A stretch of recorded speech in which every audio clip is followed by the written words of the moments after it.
is the meeting of the Investment Advisory Commission. That we will skip the pledge because we have no flag. So would the secretary take the roll, please? Yes. Chairperson Richard Steinhoff. Here. Vice Chairperson Nina Altuntosh. I believe she's absent. Commissioner Brent Cranmer. Here.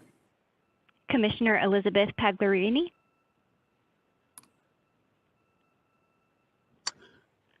Oh, I see Liz is there. I think you might be on mute. Yeah, I didn't sorry, hear I you, was muted. but I I'm see you here. there. And Commissioner Edward Rosenblatt, who I believe is also absent. Thank you. So do we have three? Yes, you have three. You have you and Liz and Brent. Great. Okay.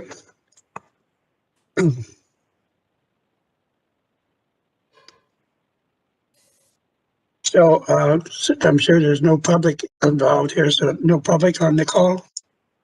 Correct. No public comment. Okay. Cheryl? Hi. Hi. You're up next.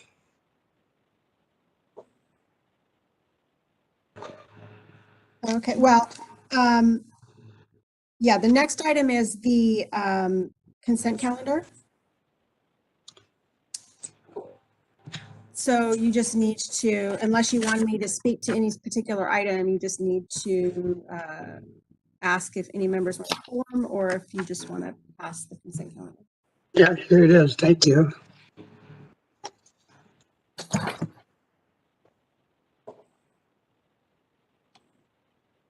Thank you very much. Mm-hmm. All right, let's go on the consent calendar. Does anyone want to pull any items or have any questions? Nope. None. Okay, then. I don't have any questions, and I don't really see it listed in the consent calendar. Maybe it's not, but I just did want to comment on the,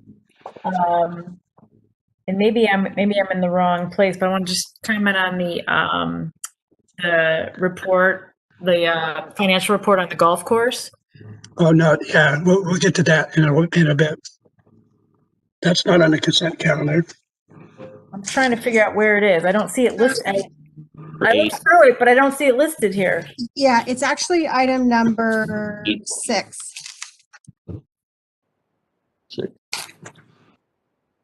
I think. I think it's 8. That's the wrong page. That's Oh, item no, 8. I'm sorry, I'm looking at the minutes from the last It's meeting. item 8. Yeah. I'm all backwards. Yes, it's item number 8 on the consent calendar. Yep. Okay, can we have a motion to approve the consent calendar? Motion to approve consent calendar. There's a second. Second. All right. Moved and seconded. Now we'll have to Why am I- individually. I'm sorry. Can you just state your first name and say yes or no? So before you do that, if maybe, so tab number 8, Elizabeth. No, it's tab number 8. What I'm trying to determine is it part of the consent calendar? Like, is that part of the financial report in the consent calendar, right? Yes, it's item number 8 on the consent calendar, yes. Yeah, but why don't I see? Okay, it's just, I only have the old consent calendar from August, or the old thing in my book. So it's actually, if you go to the very front of your book, right after the title page, the agenda starts right after that. So it's the back side of page 1. Oh, okay. All right, very good. Yes, and that was a long way of getting to my whole point, which was I was happy to see the financial report of the golf course, and I think the improvements that were made look amazing. I haven't been to the golf course myself, but I just wanted to say that I think the improvements look great, and I'm happy to see that we didn't have to come out of pocket at all. That it's paying all the expenses in the debt service, and so it was just my comment. I think it's fantastic, and probably not as great as we wanted to do due to COVID, but still,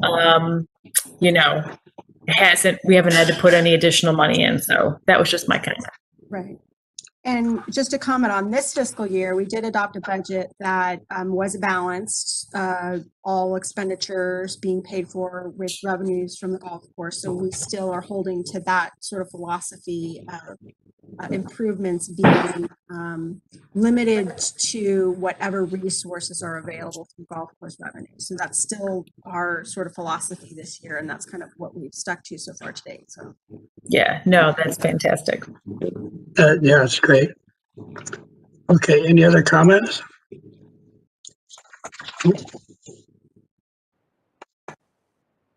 Okay, we'll call for the vote.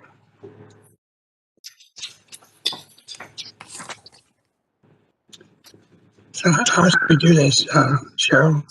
So Shannon, do you just want to read for the three that are there, read the names, and they can just say a yay or nay? Sure. Okay, Chairperson Rich Steinhoff Yes. and Commissioner Brant Cranmer Yes. and Commissioner Elizabeth Pagliarini. Yes. Thank you. Great, the motion passed 3-0. Okay, we move along to old business. Do we have a staff report? Yeah, a quick introduction. This is our quarterly investment report that we receive from Chandler on a quarterly basis. So the format of it should be very familiar to you. We're going to defer to them and allow them to provide a summary and an overview of the performance. But before they start, I just want to point out that our previous contact with Chandler, the one who usually had been providing updates to you, has left the firm. And so we have some new representatives who are with us today. So it would be great if, Christopher, I don't know if you go by Christopher or Chris, but it'd be great if you and Mia could maybe introduce. Mia, I think you've been in front of the committee, the commission before. I'm not sure all the members were here when the last time you were here, but if you can just maybe reintroduce yourself, and then Chris, if you can introduce yourself as well, that'd be great. Definitely, I'd be happy to introduce myself. Thank you for inviting Chandler Asset Management to present quarterly results for as of 9/30 for the City of Mission Viejo. I'm Mia Corral Brown, and I'm a relationship manager at Chandler. I've been at the firm 16 and a half years, so had a good working relationship going back to the days of Erwin Blumstein, as we've been providing reporting services for the City of Mission Viejo for almost 2 decades, I believe. Andrea, thank you for inviting us, and Cheryl, thank you for inviting us. Jeff Probst is no longer at the firm, but I would like to introduce Christopher McCary. Chris is a portfolio strategist, so a client-facing portfolio manager, if you will, and he is going to walk us through the review of the economy, followed by the portfolio results for the most recent quarter. I'd like to add that Chris has been at Chandler Asset Management for over 7.5 years and is very familiar with the city's portfolio. So with that, I will go ahead and turn the presentation over to Chris. Thanks, Mia, and good evening, everyone. She kind of took some of my thunder about introducing myself. But as Mia had mentioned, I'm a portfolio strategist, so I'm a member of the portfolio management team. And my expertise is in meeting and engaging with boards, councils, entities like yourselves to be able to be a client-facing, pretty much a voice for our portfolio management team. As Mia mentioned, I've been with the firm for over 7.5 years. But just a little bit about myself. I am originally from the East Coast, from Philadelphia, but I moved to San Diego back in 2005. And in that time period, I've noticed I've lost a good part of my Philly accent, except when I would go to restaurants and order a glass of water, I would have to order it 4 times because they didn't understand how I was pronouncing it. So I mentioned that because if I do pronounce something that you don't understand, I still mess up crowns that people color with. I still call them crowns and not crayons. So there's little things like that I'm working on. It's getting better, but I don't have that good old-fashioned Philly accent anymore. So, but with that, if it's all right, I'm going to share my screen so I can bring up the presentation. And give me 1 second. Perfect. And can everyone see this? Yes. Yes. Yes. Perfect. So as Miad alluded to, what I'd like to do is go through our economic update and then go through the city's portfolio. I'd like to keep this interactive, so if you guys have any questions, if there's anything that you'd like me to go into more detail, please let me know. Because as we're talking about the economy right now, it's very fluid. And where I think is very interesting right now is that we are continuing on that positive trajectory of growth, but a lot of it is contingent on three things that we see. It's the continued path of the virus, it is the timelines for the vaccines, and the magnitude and when we actually receive fiscal stimulus. So as we go through with the timeline of the virus, as I'm sure everyone's aware of, with this week, we've seen a large increases in the amount of infection rates have gone up. Now California, majority of the counties are actually in the purple tier. So as the economy has continued to recover from the challenges that we saw earlier in the year, as Jay Powell said, the head of the Fed, the economy still has a long way to go. But we are very positive, though, about the progression towards therapeutics and a vaccine. The past 2 Mondays, we've seen positive information from Pfizer and Moderna about the efficacy of the vaccines. And so in the short term, we do see some challenges with the economy, with that continued growth due to the continued increase in infections. However, in the more near term, as we get into the first half, towards the end of the first half of 2021, there is a lot of positivity towards the impact that the vaccines and the therapeutics will have as we continue to open up. And I always kind of think back and look at this is that when I can go down to my local CVS or my Walgreens and get a vaccine, I think that's going to be a positive, and we're going to definitely be a game changer for the impact that the virus is going to have on the economy moving forward. One other thing that I mentioned is fiscal stimulus. So one of the things we are waiting for is the magnitude of the support that we could get from the federal government, in addition to the immense support that we saw earlier this year with the CARES Act and the other programs that we saw earlier in the year to be able to support the challenges.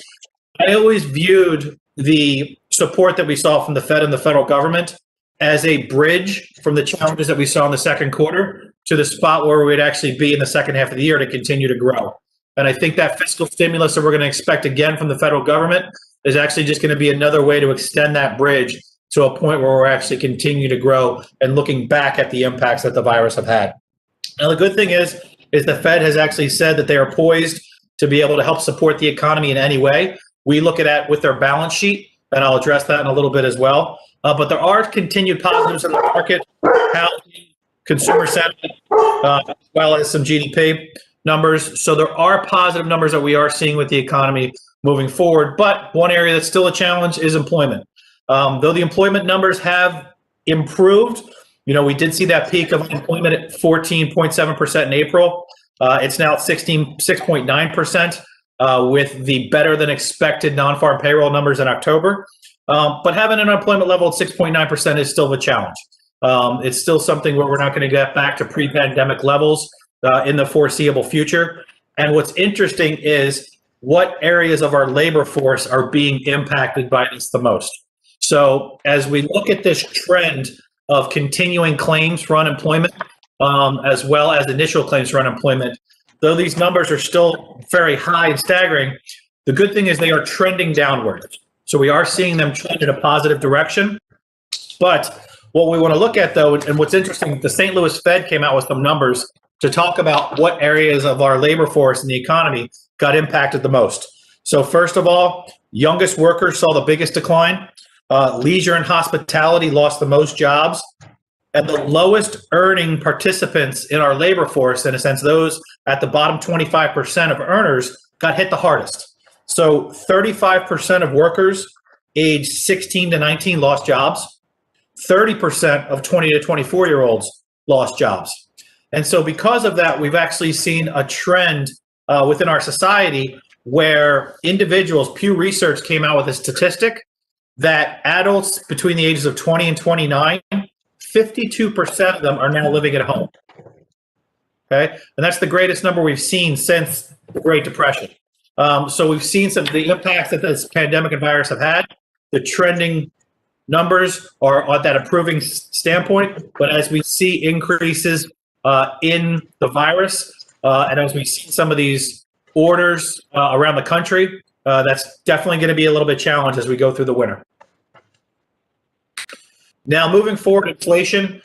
Inflation is something that we're not really concerned about right now. Again, with the Fed's mandate, a dual mandate of full employment and stable prices, as you can see, the impacts of the shutdown were deflationary, which you can see in both of those charts. What we're actually looking at, though, is inflation is definitely something we're going to keep an eye on because it's something that we're looking at for 2021 to possibly be an impact inside the market. So another thing to look at is the Fed has actually changed their target for inflation. So in the past, they were looking at that static number of core PCE at 2%.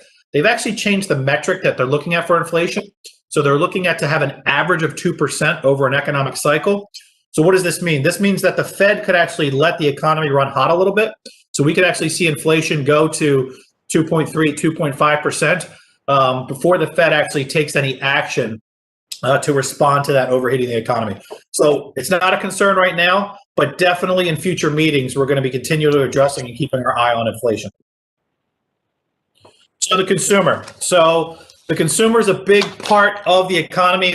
If you remember, 70% of our GDP comes from consumption, and we've seen some positive numbers with retail sales, coming in strong in September at 1.9%.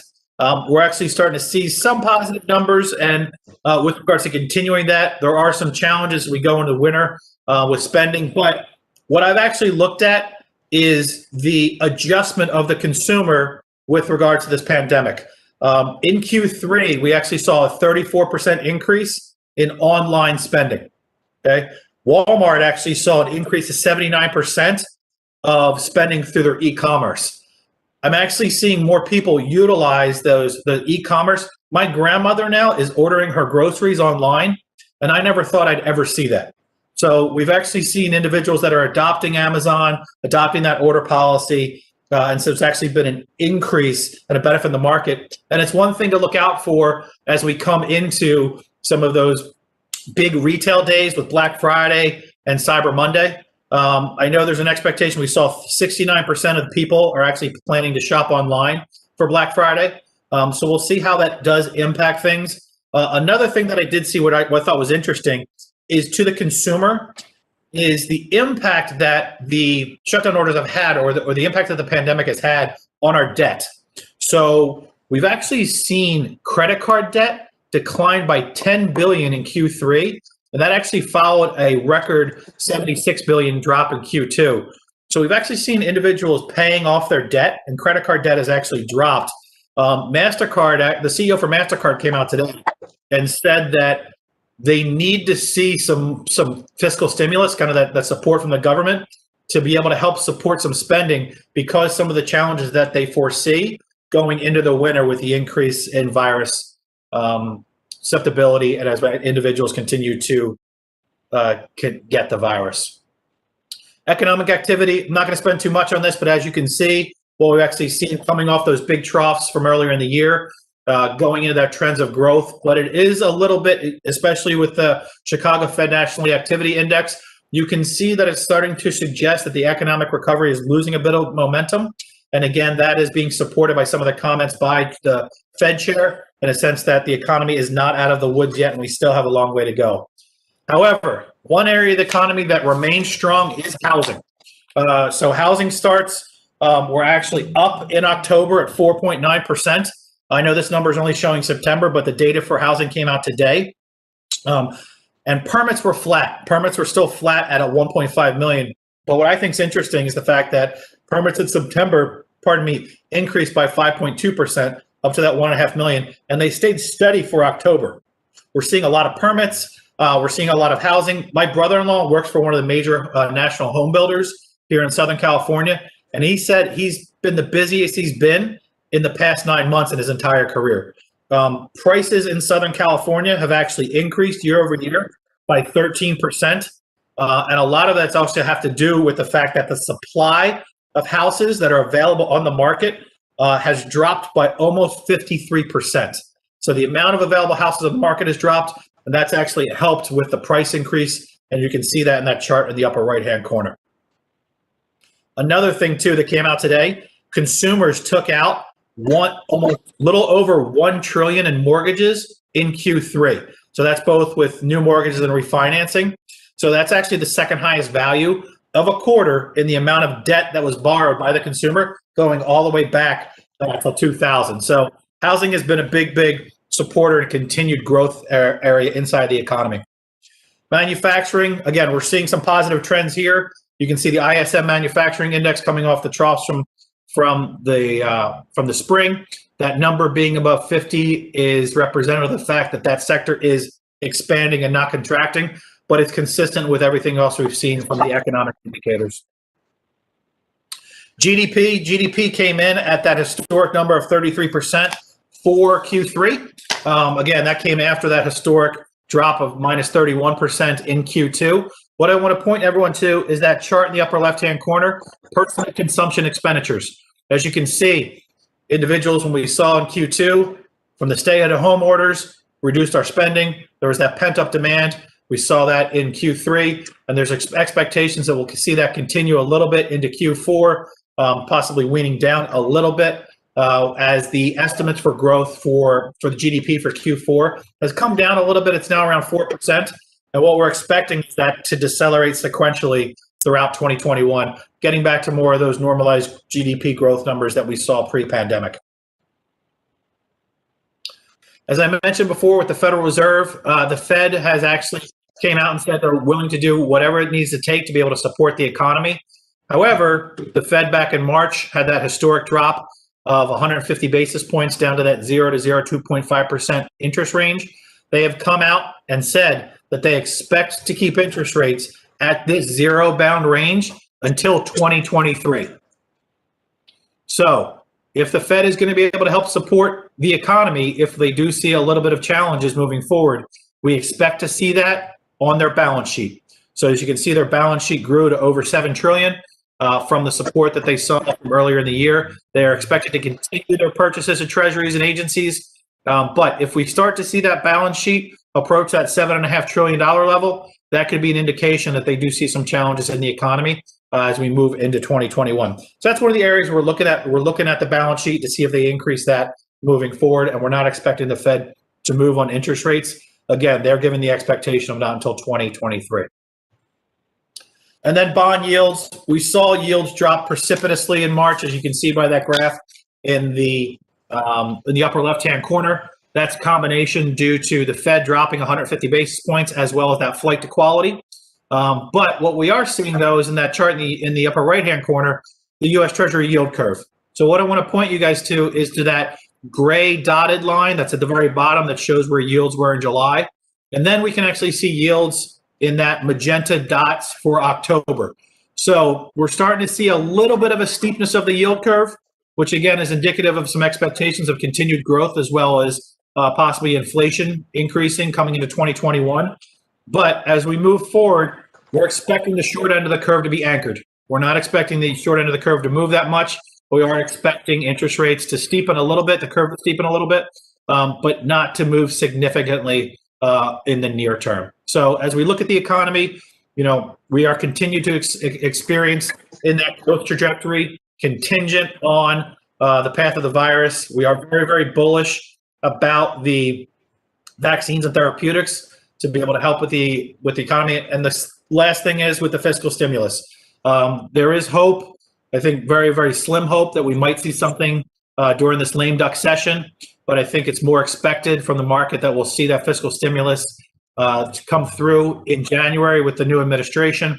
But what's also contingent is the makeup of the Senate and to see if what happens in Georgia, that could definitely impact the magnitude of the stimulus we receive from the federal government. So before I get into the city's portfolio, are there any questions about the economy that I didn't address or anything that anyone has any questions on? Yeah, I have a question. It looks like we're heading into a bad patch of COVID-19, and we'll probably see a lot of the country shutting down. Have you taken that into account? We have, and we don't think there'll be any quote unquote lockdowns or shutdowns. We do, as you're seeing in areas like the Midwest, Chicago, and even Ohio, I think I point to with kind of their curfews. I think one of the challenges that we'll see is that some of those areas, hospitality, restaurants, those are the ones that have actually been affected in a large part by these shutdowns, are going to continue to have some pain. But I think that as a populace, that we've actually gone through the exercise back in March and April of the stay-at-home orders. And I think people are very familiar with it, and we won't see that drastic drop in economic activity as much as we saw earlier in the year. But definitely certain areas of the economy, transportation, hotels, the ones that have been hit are going to definitely have challenges. And there's where the ones where we're hoping to see some support or continued support from the government. Thank you. Welcome. Any other questions? Perfect. So let me move forward to the city's portfolio. And first here, what I'd like to talk about is the objectives. So first off, the objectives for the city, focusing on safety for preservation of capital with sufficient liquidity and a market rate of return. And we're pegging that to a benchmark that is exceeding for duration and sector allocation, and making sure that the portfolio is in line with the city's investment policy as well as California government code. Here is the compliance page, which I think is the most important page for the entire presentation, showing that the portfolio is in compliance with the city's investment policy as well as with California government code. I do want to take a moment, though, just to talk real briefly about some changes that were to code that got put forward. Recently, there was a Senate Bill 998 that was passed that adjusted the amount of corporate notes that cities can actually have inside their portfolio. So for cities that have investable assets greater than 100 million, they're allowed to be able to invest in corporate notes up to 40%. So that is something that's changed for those cities with greater than 100 million of investable assets. The second thing that was changed is allowing for the investment into zero or negative yielding vehicles. So per government code, there was illegal to be able to invest in any type of investments or bonds that would provide a zero rate or negative interest rate. Due to the environment that we're in right now, we've been in, where we've seen other central banks around the world actually issue debt providing negative interest rates, that the state decided to amend that code to allow for cities to update their policies to allow for the investment of negative interest rating vehicles so long as they're backed by the U.S. government. Now, we do not believe that we'll be going into a negative interest rate policy. The Fed has actually indicated, many members of the Fed, Jerome Powell has reminded and stated many times that they do not believe that a negative interest rate policy works. So we do not believe that's something that we will actually see here in the United States. That being said, because it's a reality for other parts of the world, code was amended to be able to accommodate that if by a small percentage chance that does happen. Okay, so that is something we can actually discuss and look at when we do review the investment policy for the city, if that's something that the city and this committee would like to adopt and add to the policy. So moving forward with the portfolio characteristics for the portfolio, what we can see here is that the duration is 1.8 comparatively to the duration of our benchmark of 1.82. So we're right in line with the duration of our benchmark. Our purchase yield of 1.62% with a market yield of 0.33%. What that means is that if we went out today and purchased all of the positions that are in the city's portfolio, the yield we would get would actually be 33 basis points. Okay, so right now we've actually built up some of that yield from some of the purchases with inside the portfolio, and the value of the portfolio as of 9/30 is as of $12,478 or $478,482. And as we look at the sector distribution for the portfolio for the city, we can see it's got 40% in agencies, upping a little bit from where it was back in June. about 9% in asset-backed securities, just under 10% in treasuries, as well as just over 26% in corporates and 7% in CMOs. I want to highlight that money market fund at just under 7%. That's actually been going down. We've been making some trades in the portfolio recently, where we've actually purchased some over the past month, actually the past couple of days, we've purchased some agency bonds and some treasury bonds, as well as supranational debt. So there'll be a new sector in our next meeting. Will be included in here is supranational bonds, which are part of the policy that are approved for the policy and for government code that'll be inside the portfolio. So that money market allocation is actually being decreased as we've actually been making some trades on behalf of the city. Okay, as you can see here are the issuers for the debt. The majority of those, as you can see here, backed by the U.S. government within forms of treasuries, as well as with inside some agencies, as well as very, very high rated corporates. We have very, very high confidence and conviction in these positions, as a lot of these have weathered from over the insurance and give your signature. Okay. And here the quality distribution. As you can see, the portfolio for the city rated by S&P has over 50% of the portfolio in AA, just under 15% in AAA. If this was actually rated by Moody's or Fitch, you would see that higher in AAA, mostly because S&P has the U.S. government rated at AA. And some of those non-rated securities are the asset-backed securities in the portfolio. And the duration distribution, as you can see, the portfolio in green as of September 30th compared where we were in June. As you can see, we're looking to some of those positions in the belly of the curve. Some of the recent purchases that were made in the portfolio that I alluded to were in and around the medium range of the curve, as well as in that 4 to 5 year mark, to extend the portfolio to take advantage of some of the benefits of the steepening yield curve. And as we can see here, the portfolio compared to a 1 to 3 year U.S. Treasury agency benchmark over the past 3 months, it's returned 21 basis points comparatively to the benchmark at 11 basis points. And in the past 12 months, 3.43% comparatively to the benchmark at 3.56%, as well as since inception, just under 4% comparatively to the benchmark at 4.05%. And then this is the portfolio for the balance. I believe that's in LAIF. As you can see here at 16 million. It is showing and this is one area just for the committee to be aware of. The LAIF balance is now dropped to around 55 basis points. We are expecting that as we come into the holiday season and towards the end of the year to start approaching 50 basis points. And then as we move into the first quarter of Q1 of 2021, that'll start approaching a level of around 25 basis points. So the LAIF rate has been doing very well in this environment, but I was actually participated in the LAIF call that they had a couple weeks ago. They are expecting that yield to start to come down to be kind of more in line with where the market is for that type of liquidity portfolio. And as we can see here with LAIF, with the local government investment pool as well. And then with the consolidated information, you can see for the city, the characteristics, the purchase yield of 1.05%, that market yield of 50.50%, at a total market value of $28,746,000.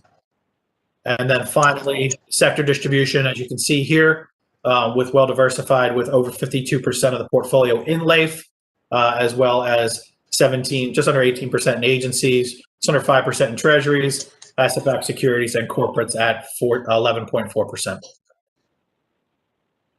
And the following are holdings. I can answer any questions about any of the holdings or any of the transactions or any aspects of the portfolio. Does anyone have any questions? What kind of rate are you getting on the money market fund? The money market fund is probably going to be very, very low. As you can see here, market price, a yield of 0.01%. So that money market balance is actually dropping, as I mentioned, due to the recent purchases that we made. But yeah, that money market fund is really low.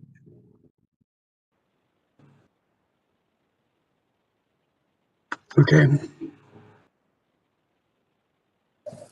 Just as an added comment to that, I mean, our intention isn't to retain money in the money market fund. It's actually with US Bank, and it acts as a conduit between the city's accounts and Chandler. So money kind of, when investments are sold, it gets parked in there until they're reinvested. And when we're moving money, either back and forth, it flows through that money market. But it's never our intent to hold any significant balance in there. It's just depending upon timing. There could be a significant balance in there, depending on trades and that sort of thing. And that's why I alluded to, we've actually made 8 purchases within the last 2 weeks within inside the portfolio. So that money market account has been dropping.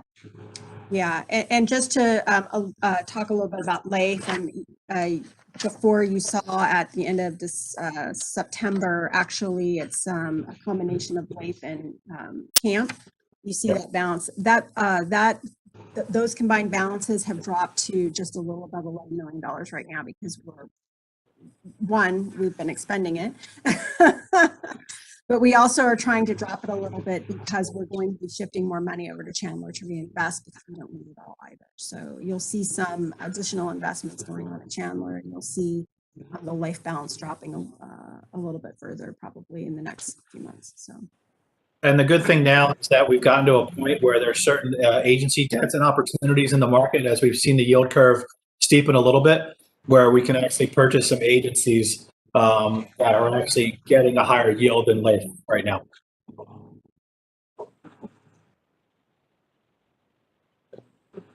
Any other questions?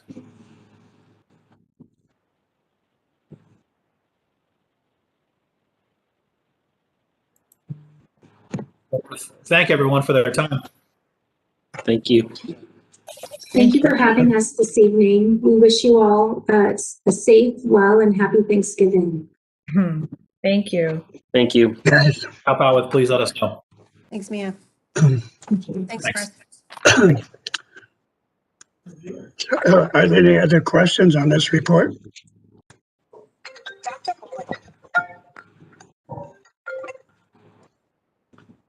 Okay. If not, then we need a motion to receive and file the report. Motion to receive and file the report. Second. Second, okay. You want to call the roll? Yes. Richard Senhoff, Yes. Brent Kramer, Yes. Elizabeth Tagliarini. Yes. Thank you. Okay, the motion passed 3-0. Cheryl, do you have any comments? I do. First, I want to apologize to you. You threw this to me at the beginning of the meeting because I was supposed to present something and I totally blew it. So we're going to jump back and pretend it's the beginning of the meeting and redo that. Okay. So this is the last meeting for 2020. And so this is the meeting in which we recognize and express our appreciation to the chairman for their role in leading the commission through the year, and in conducting the meetings throughout the year. So for Richard, I want to express my thanks to you for your time and efforts this year and your leadership. And usually we're in person, so I could hand you your plaque of appreciation. We did send it to Richard ahead of time, so we didn't have to wait for it. So maybe Richard can share it with us if he has it on hand. But we did send him a plaque with his name and the traditional gavel. So there you go. Can you see it? Yeah. Yay. There you go. Very nice. Thank you. So, thank you again, Richard, for your volunteerism to this commission and your leadership. You're welcome.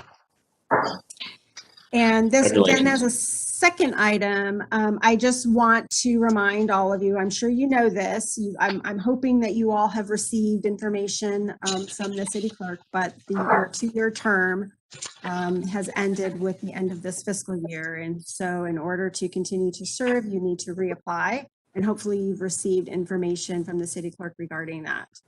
And if you haven't, let us know and we'll make sure you get it. So I think all of you are eligible to continue to serve. We do have term limits, but I think none of you have reached that. So you are eligible to reapply if you wish to do so. Thank you. Thanks, Cheryl. You're welcome. Okay, now we're going to ask for any other comments. Brett, do you have any comments? No comments at this time other than, well, I guess I do have one comment. I mean, I agree with Elizabeth. It was nice to see that the golf course is not taking a drain on the city's resources, especially as we know funding is down for city services, for the essential services. So that was a positive thing here from the note. So, congratulate the team there at the city for, continuing to manage that and balance that budget. So I just wanted to acknowledge the team there. Great. Okay, Elizabeth, any comments? I don't have any other comments, no. Okay, I just want to say thank you for that plaque. You can see in my wall, I love plaques. And I want to thank the staff this year. They've been absolutely awesome. And I'm looking forward to hopefully working with you again next year. Yeah. Okay, if no other comments, we can adjourn the meeting. Have a nice holiday, everyone. Yep. Happy holidays. Thank Maybe you. we'll all be in person at the next meeting. Yeah. maybe. Hope so. All right. Yeah, All we're right. still thinking, huh? Yeah. Thank you. All right. Good night. Good night. Night. Hey, perfect timing.